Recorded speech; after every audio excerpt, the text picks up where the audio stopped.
Benjamin Smith was an ordinary man in an ordinary town. He worked as a carpenter and was well known throughout the community. He would be willing to do anything to help anybody out. But this down-to-earth man had no idea what was in store for him. Benjamin was used to getting by. With every dollar he earned as a carpenter, he put towards bills and rent, which didn't leave him much. He knew what it meant to struggle. One warm Saturday morning, Benjamin set off for a walk around his local town, but through each street he passed, he couldn't help but notice abandoned tires scattered around. He didn't know it at the time, but these abandoned tires were about to change his life forever. Straight away, Benjamin picked up the tire, and with all his effort, he rolled it back to his home. Passers-by on the street looked at Benjamin with confusion. What was he doing? Benjamin dismissed their stares and fingers pointing at him, and had instead focused on getting the tire home. Benjamin thought to himself, they have no idea what's coming to them. For the following few days, like clockwork, Benjamin set off to retrieve another tire and bring it back to his yard. And again, townspeople were stumped at what he was doing. Why would somebody want a dirty old tire, they said, stood gossiping about Benjamin. Nobody knew what he was up to, but Benjamin sure did. As the weeks passed, Benjamin's yard was getting fuller and fuller with tires. It was already a small yard, so now it looked tiny, crammed with black tires. Benjamin didn't mind the mess, it would all be worth it in the end, right? Little did Benjamin know that someone wasn't too happy about his yard.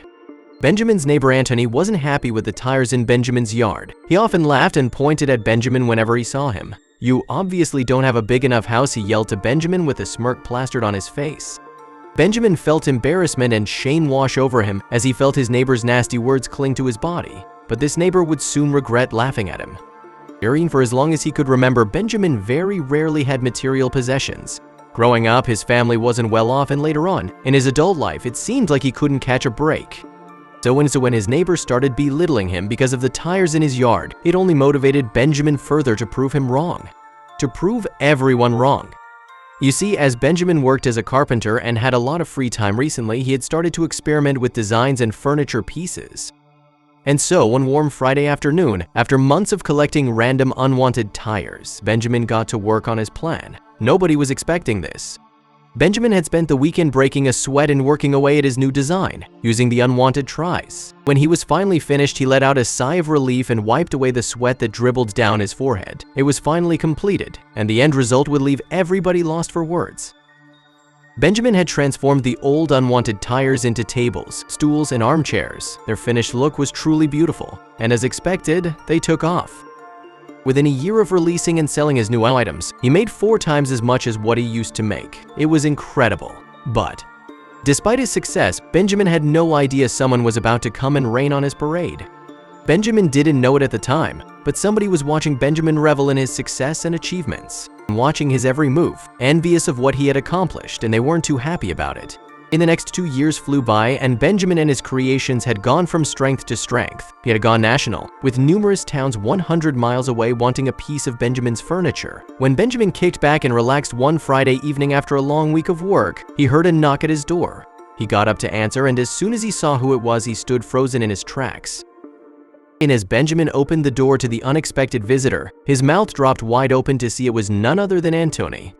It was the neighbor that had ridiculed Benjamin. The neighbor that chipped away at his self-confidence. What did he want? What was he doing here? When Benjamin found out the truth, he was lost for words.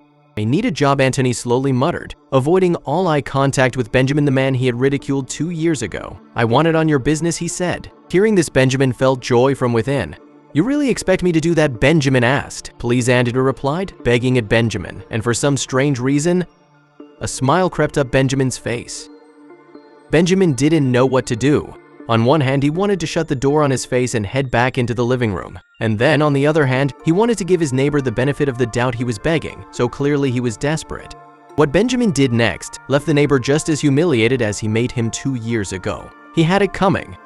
He simply responded with a quiet no and shut the door on his face. After that, he went back to his living room and enjoyed watching the football on his brand new plasma screen TV. You see, Benjamin forgave, but he didn't forget. He sipped on his ice-cold beer, and he knew that revenge sure did taste sweet.